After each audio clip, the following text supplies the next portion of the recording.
You learn to survive by becoming movable. You learn to read the room before you read yourself. You learn to keep one hand on the door even when you sat down. You learn to sound fine while your chest stayed tight, and you called that being mature.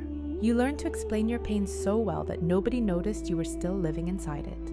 You learn to adapt so fast that you forgot adaptation is not the same thing as truth. And then, one day, you started to notice something that should have been obvious but was not. The reason you feel tired is not because you are doing too much. The reason you feel tired is because you keep leaving yourself over and over in small, invisible ways to stay safe. You keep moving the center of your life outside your own body. You keep outsourcing your gravity. So you meditate. You journal. You learn. You try to heal. You try to forgive.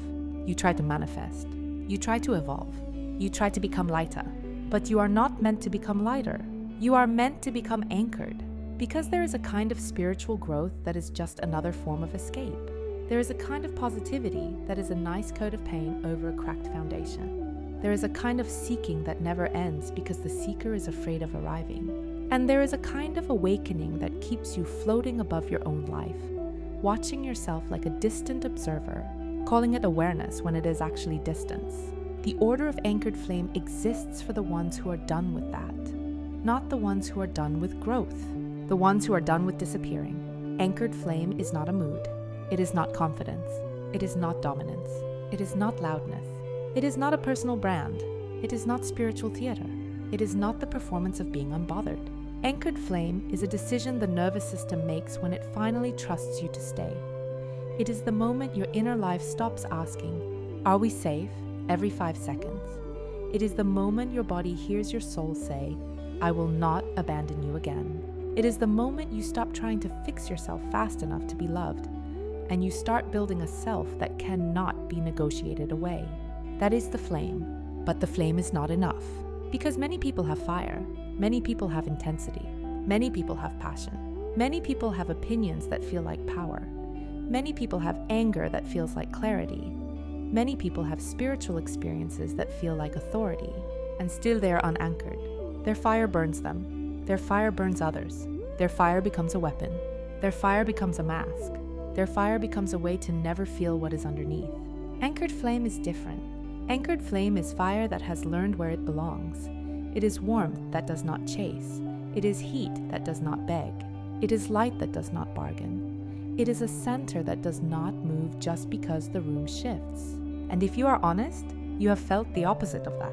You have felt yourself become a different person depending on who is watching. You have felt yourself compromise, not because you wanted to, but because you did not want the friction. You have felt yourself soften your truth into something palatable. You have felt yourself translate your soul into a language that would not scare anyone. You have felt yourself get praised for being easy while your insides quietly screamed. And what is the cost of being easy?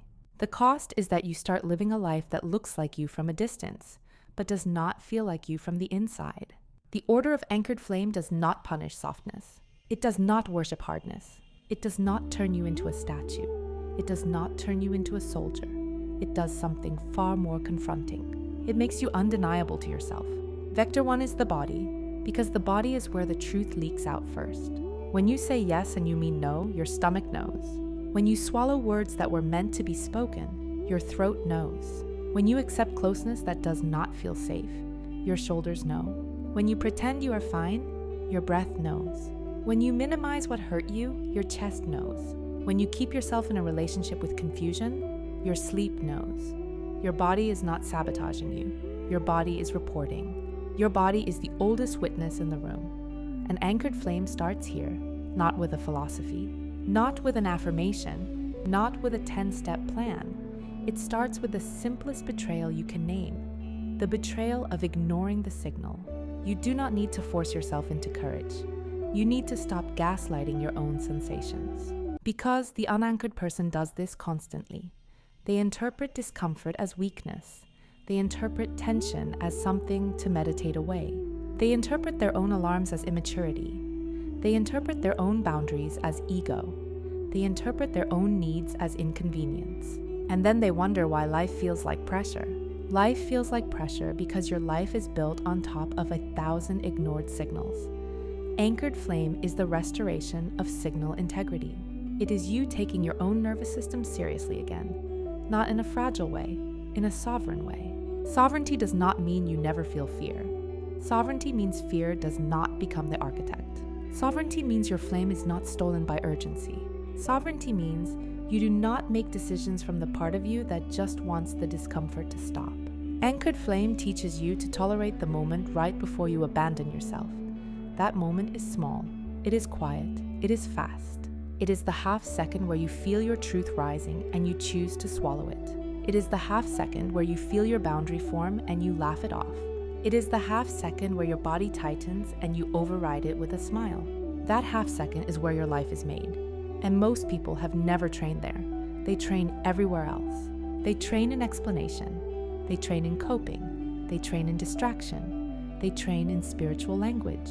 They train in being liked. They train in being useful. They train in appearing healed, but they do not train in staying. Anchored flame is staying with the heat of your own truth, staying with the tremble that happens when you stop performing, staying with the silence that follows when you do not rush to make everyone comfortable, staying with the grief that comes up when you finally admit what you have been tolerating. If you do not anchor the flame, it becomes a wildfire. If you anchor it, it becomes a hearth. And a hearth changes everything. A hearth changes the way people come near you. A hearth changes the way you come near yourself. A hearth changes the kinds of relationships that can survive your presence. A hearth changes the kinds of lies you can no longer live inside. This is why some people resist anchored flame, because deep down they know what it will cost. It will cost the version of you that was built to be approved, and that version will fight for its life. It will say, be careful, do not lose them. It will say, do not make it a thing. It will say, just let it go. It will say, you are overreacting. It will say, stay small, stay safe, stay agreeable.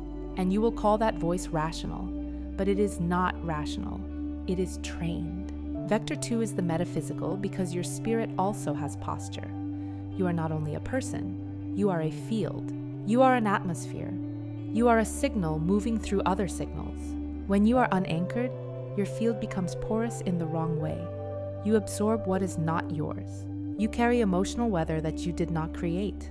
You take on other people's confusion and call it empathy. You let their urgency become your urgency. You let their doubt become your doubt. You let their fear become your plan. And if you are sensitive, this is even more intense. If you have intuition, it can get twisted. If you can feel energy, you can confuse that gift with responsibility. You can become the fixer. You can become the harmonizer. You can become the one who holds everyone together. But the one who holds everyone together often has never learned to hold themselves. Anchored flame is spiritual containment, not suppression, not denial, not numbness, containment. A sacred boundary that says, I can feel you without becoming you. This is where the flame becomes holy. Because the flame is not only emotion, the flame is the living core of your being. The flame is the part of you that knows your alignment without needing permission. The flame is the part of you that does not negotiate with distortion. And when that flame is anchored, your reality begins to reorganize. Because reality responds to what you tolerate. Reality responds to what you repeat. Reality responds to what you normalize. Reality responds to what you excuse. Reality responds to what you keep letting slide. Anchored flame ends the era of letting it slide. It ends the era of saying, that is just how it is. It ends the era of calling your own resignation wisdom.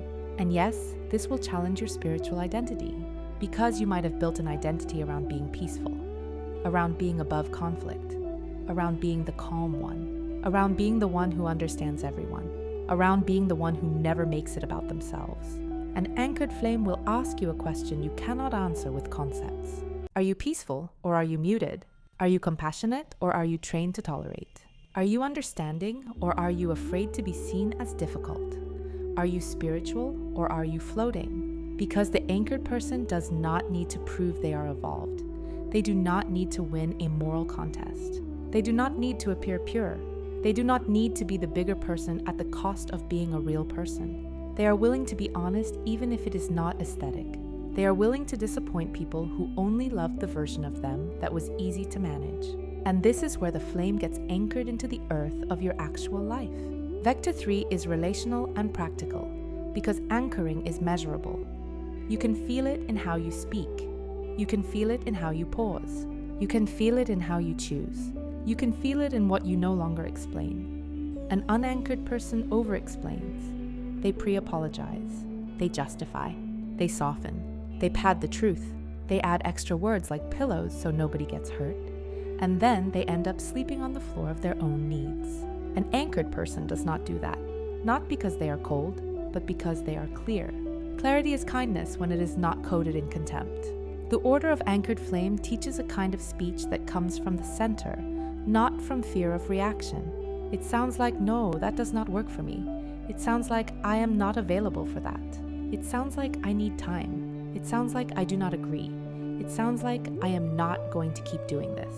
And the unanchored part of you panics when you imagine saying those things, because you have learned that truth leads to loss. But here's the buried truth. Some losses are liberation. Some connections are built on you being bendable.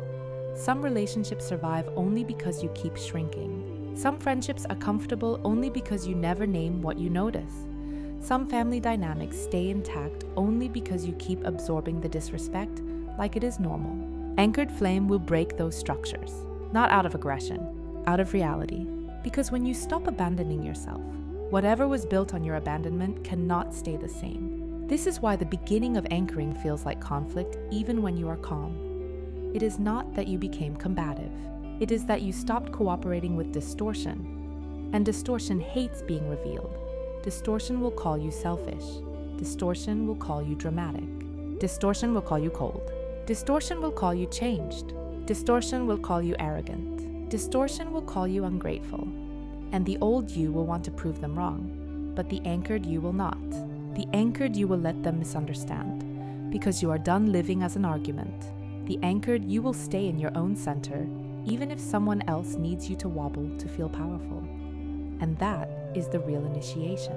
Not lighting the flame, anchoring it. Anchoring it when you are tired. Anchoring it when you are triggered. Anchoring it when you are lonely. Anchoring it when you want to be loved. Anchoring it when you fear consequences. Because anyone can feel brave for 5 minutes. Anchored flame is the bravery of consistency. It is the bravery of becoming predictable to yourself. And if you have spent your whole life adapting, this will feel strange. It might even feel like you are losing your sensitivity. It might feel like you are becoming harder. It might feel like you are becoming less available. But what is actually happening is you are becoming more real. You are becoming more inhabitable. You are becoming a place your own soul can live. So here is the first teaching of the order of anchored flame, spoken plainly. If it costs you your center, it is too expensive. If you have to betray your body to keep it, it is not for you. If you have to perform a version of yourself to be accepted, the acceptance is not real. If you keep needing to explain why something hurts, you are in a room that profits from your silence. If you keep hoping someone will finally understand without you changing anything, you are waiting in a place that was designed to keep you waiting. Anchored flame does not wait like that. Anchored flame does not beg for clarity. Anchored flame becomes clear, and then it watches what aligns with that clarity. This is not a call to leave everything. This is not a call to burn bridges for the thrill of power. This is a call to stop setting yourself on fire just to keep other people warm. Because that is not sacrifice. That is slow self-erasure. Anchored flame is the end of self-erasure. It is the return of the one inside you who has always been watching, quietly, patiently, thinking. One day we are going to stop pretending, and you might feel resistance rising right now. You might feel the old story trying to take back control. You might feel a part of you saying, but what if I lose people? But what if I regret it? But what if I become alone? But what if I am wrong? Good. That means you are near the real threshold. Because anchoring does not begin after you feel ready. It begins the moment you notice you're about to leave yourself, and you choose to stay anyway. Stay with the signal. Stay with the heat. Stay with the truth that wants to be spoken before it becomes sickness. Stay, not because you are trying to be strong, because you are finally done being divided. And when the flame is anchored, you will not need to chase meaning. Meaning will start to gather around you like warmth around a hearth, because you will no longer be a scattered field. You will be a center. You will be a living yes and a living no. You will be the kind of presence that does not need permission to exist. And that is why this order exists. For the ones who are tired of evolving in theory while abandoning themselves in practice. For the ones who are ready to stop floating. For the ones who are ready to become the place their own spirit can finally stand. Anchored, flame, unmoved by the rooms that once moved you. Not because you became colder, because you became home. You thought the work was to stop leaving yourself, and that if you stayed, you would finally feel safe inside your own skin. You thought anchoring the flame meant the shaking would calm, the hunger would settle, the confusion would thin out. You thought the center would feel like peace once you claimed it, like a clean line through the noise. But there is a trap inside that idea, because the first thing anchoring exposes is not safety. It is how much of your life was built to avoid feeling. The moment you stop abandoning yourself, you start meeting what your abandonment was protecting you from. You meet grief that did not have permission to exist, anger that never got a fair trial, longing that kept being renamed as weakness. The body does not relax just because you have a new principle. It starts renegotiating every old contract you signed under pressure. And when that renegotiation begins, it can feel like you are regressing, even though you are finally telling the truth. A quiet objection rises here, because you want to ask why staying would make you feel worse. You want to believe that clarity should feel clean, and that anchoring should feel like relief right away. But relief is often the reward for leaving, not the reward for staying. And your system has learned that leaving works. The discomfort is not failure. It is the signal that you are no longer anesthetizing yourself with motion. Another problem appears even sharper, and this one can undo the whole thing if you do not look at it straight.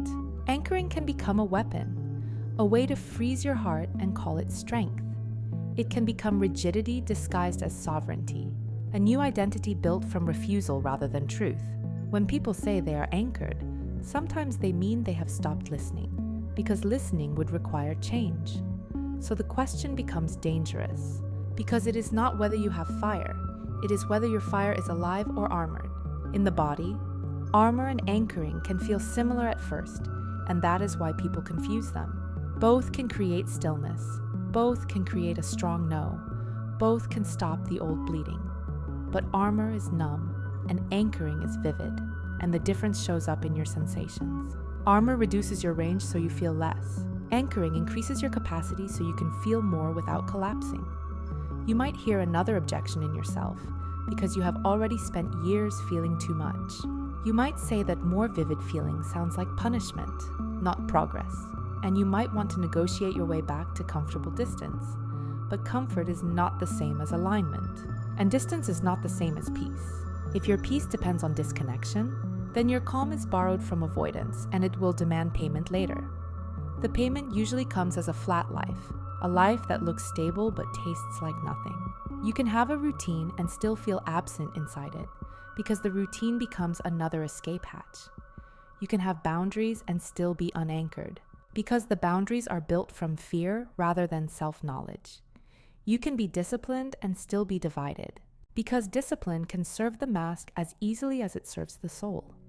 Anchored flames start splitting these look-alike states apart, and that splitting is uncomfortable because it breaks your ability to hide behind good behavior.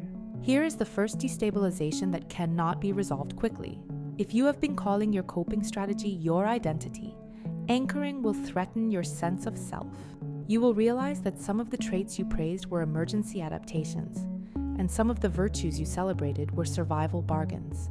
You will notice how often you were praised for being low maintenance, which really meant easy to ignore. And you will feel anger at that praise, because you now see what it cost you. The body begins to reveal the cost in blunt ways.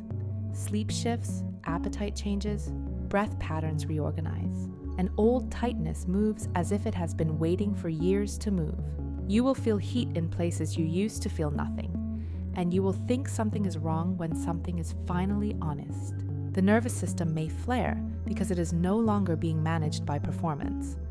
Anchoring does not always look calm. Sometimes it looks like a storm that is finally allowed to finish. A second objection rises, more subtle than the first. You might think that if this is the path, then you will never be able to function, because life requires compromise and timing and soft edges. You might fear you will become intolerant, harsh, impossible to live with. That fear is not foolish, because many people use truth as an excuse to be brutal. The answer is not reassurance, because the real test is whether you can stay anchored without turning your flame into a blade. Anchored flame is not the same as unfiltered expression, because unfiltered expression can be a discharge. A discharge wants relief, and it will burn through whoever is nearest just to feel lighter. Anchoring is containment with honesty, meaning your truth does not need to explode to be real. You speak from the center, but you also remain responsible for the heat you bring into a room. This is where the flame becomes ethical, because it starts choosing consequences rather than pretending it has none. In the metaphysical field, the counterfeit version of anchoring is common and seductive. People learn the language of sovereignty, then use it to seal themselves off from feedback, repair, and humility. They call it boundaries, but it is isolation shaped like pride. They call it detachment, but it is dissociation dressed up in light. The flame looks steady, but it is steady because it is starving, not because it is rooted. The real anchor makes you more permeable in the right places, not less alive. It allows love to come in without taking over, and it allows pain to pass through without defining you. It makes your intuition cleaner because you stop confusing anxiety with prophecy. It makes your energy less reactive because you stop trying to control outcomes as a substitute for trust. But this permeability is frightening because it means you cannot hide behind hardness and call it wisdom. Another objection appears, and it is the one you rarely admit. You might want the anchor because you want control, not because you want truth. You might want the flame because you want to be untouchable, not because you want to be present. If you are honest, part of you wants to stop being hurt by becoming impossible to reach. That part will try to recruit anchored flame as a fortress, and if it succeeds, you will feel powerful while your life grows colder. This leads into the second destabilization, and it does not resolve quickly because it attacks a deeper assumption. Not every fire inside you is yours, and not every intensity is truth. Some of your strongest drives are inherited patterns, old loyalties, borrowed identities, and unresolved threats that still live in the tissues. You can anchor a borrowed flame and call it your destiny, then build a whole life that feels intense but not authentic. When this becomes visible, it can make you doubt everything you have built, because you realize you have been loyal to heat rather than to clarity. In relationships, this is where the real consequences arrive. When you become anchored, people who benefited from your flexibility will experience you as a problem. People who loved your accommodating version will say you have changed, and they will mean it as an accusation. Some will test you, not with words but with pressure, because they want to know if the old access still exists. And you will feel the old reflex to prove you are still good, which is just another way of asking permission to exist. Anchored flame teaches a different response, and it feels almost cruel to the part of you that was trained to be agreeable. You let misunderstanding stand without rushing to correct it. You let someone be disappointed without buying their comfort with self-betrayal. You let silence exist after you say no, even when the silence feels like danger. This is not coldness. It is the beginning of self-respect as a lived behavior rather than a concept. A quiet objection comes up again, because you want to ask what happens if you become anchored and you still end up alone. You want a guarantee that the right people will appear, that your truth will be celebrated, that your life will become more supported. But no guarantee is coming, because the anchored path does not promise you companionship. It promises you integrity. Integrity is not a reward system. It is the ground you stand on when rewards do not arrive. So the flame keeps asking a harder question.